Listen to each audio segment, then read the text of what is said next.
TVA, recherche de provenance, le comité professionnel des galeries d'art, le CPGA, a connu plusieurs évolutions au cours de l'année. On fait le point tout de suite avec Gaëlle de Saint-Pierre, qui est co-délégué général du comité professionnel des galeries d'art. Merci beaucoup d'être avec nous. On va commencer tout de suite avec donc l'adoption du projet de loi de finances pour 2024. Alors, est-ce que vous pouvez du coup nous dire, voilà, ça y est, on peut le dire, quelle est la fiscalité des œuvres d'art en 2025 ? Ça y est, on peut le dire. En effet, le projet de loi de finances a malheureusement subi plusieurs 49.3 et on peut quand même dire que le texte a été adopté après différents débats parlementaires, mais la TVA applicable aux œuvres d'art à partir du 1er janvier 2025 sera auto-réduite de 5,5% sur l'ensemble de la chaîne, donc allant des artistes aux galeries, aux maisons de vente et jusqu'aux musées. Donc c'est un impact énorme sur le marché de l'art. Et l'ensemble de la chaîne, ça veut dire que ça met de côté un système qui était plus compliqué qu'il y avait avant au sein des galeries notamment. Exactement. Ce qui est prévu, c'est un abandon du régime de la marge, qui était un régime relativement complexe pour les professionnels.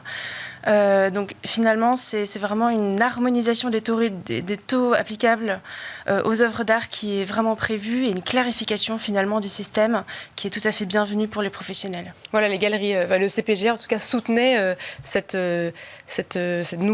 adoption en tout cas du projet de loi qui est faite et qui sera mis en place 1er janvier 2025 ? Exactement, 1er janvier 2025. Donc en effet, ça a été un gros travail de sensibilisation des pouvoirs publics. On peut vraiment saluer l'écoute et la compréhension du ministère de la Culture, du ministère des Finances de ce sujet qui relevait vraiment de nombreux enjeux pour le marché de l'art.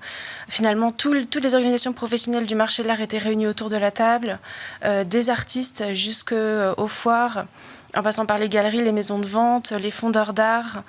J'en oublie sans doute, mais on était vraiment tous accordés sur le fait que la meilleure solution de transposer cette directive européenne, c'était d'avoir un taux unique sur les œuvres d'art.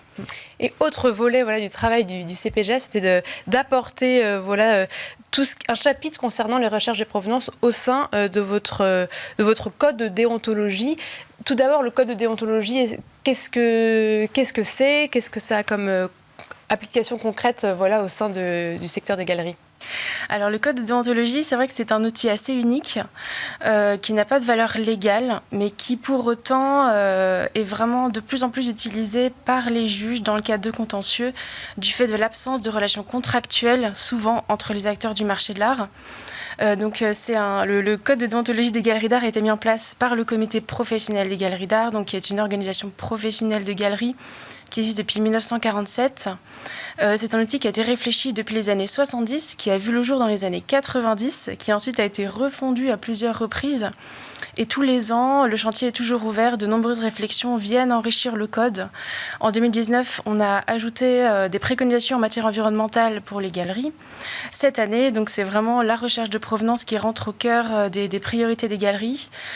Donc, on demande vraiment aux galeries membres du comité de s'engager sur cette recherche de provenance qui vient vraiment au cœur de leur métier, mais qui relève quand même de compétences relativement complexes. Donc ça allie à la fois l'histoire de l'art et le droit, des compétences qui sont extrêmement éloignées. Mais pour autant... Comment est-ce qu'elles peuvent s'engager d'autant plus ? C'est forcément en employant une nouvelle personne au sein de leur structure, parce que quel est leur rôle au sein des recherches de provenance ? Pourquoi pas ? C'est vrai qu'en fait, les galeries d'art sont considérées comme des passeurs d'œuvres d'art. Elles dénichent des artistes, elles font rentrer ces œuvres d'art au sein du patrimoine et permettent aussi aux musées d'acheter des œuvres qui vont rentrer dans les collections publiques et pourront être ensuite diffusées auprès d'un large public. Donc elles ont un vrai travail de diffusion des œuvres et d'aide à la production. Donc c'est vrai qu'au comité, on fédère des galeries de premier marché et des galeries d'antiquité. Oui, et ça va concerner les deux dans ce cas ou vraiment forcément plus second marché. Libre à chaque galerie de comprendre ce qu'elle doit mettre en œuvre. Et de manière générale, ce que préconise le comité, c'est qu'il y ait une vraie vigilance nécessaire, normale, sur chaque vente d'œuvres d'art et qu'il y ait aussi des vigilances complémentaires pour certains types de biens.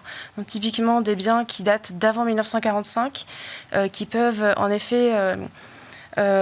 revêtir certains doutes concernant, qui peuvent éventuellement avoir fait l'objet d'une vente forcée sous la période nazie, ou encore des biens archéologiques qui proviennent de zones sources. ou encore des biens qui viennent de zones de conflits armés. Tous ces biens doivent allumer des voyants rouges pour les galeristes et c'est vraiment ça qu'on essaye de diffuser comme message. On essaye de sensibiliser la profession et de créer aussi un petit peu d'émulation parmi les autres acteurs du marché de l'art. Mais une fois qu'on a vu ces voyants rouges en tant que galeriste, qu'est-ce qu'on fait? Est-ce que vous avez des outils peut-être qui pourraient être mis à disponibilité de ces galeristes? Exactement. En fait, ce chapitre, il est complété par 2 annexes. Donc une annexe qui correspond à un vadémécom, une méthodologie en fait pour les galeries d'art avec 5 étapes. Et il est également complété par un répertoire de bases de données de références qui ont été validées avec le ministère de la Culture. Dont les sources sont sûres, c'est-à-dire. Exactement, ce sont des sources validées, recommandées par le comité. Après, ce sont des annexes qui vont être amenées à évoluer, évidemment, avec l'actualité, avec les différents travaux qui seront menés par les acteurs du marché de l'art.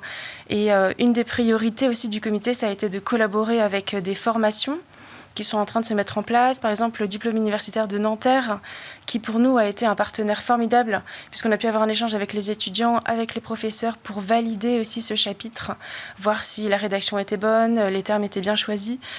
Également, une autre formation qui se tient à l'école du Louvre. Voilà, tout ça participe également à la structuration du secteur, à la formation. Et tout ça va vraiment dans le bon sens. On cherche vraiment à faire en sorte de créer un réseau de professionnels.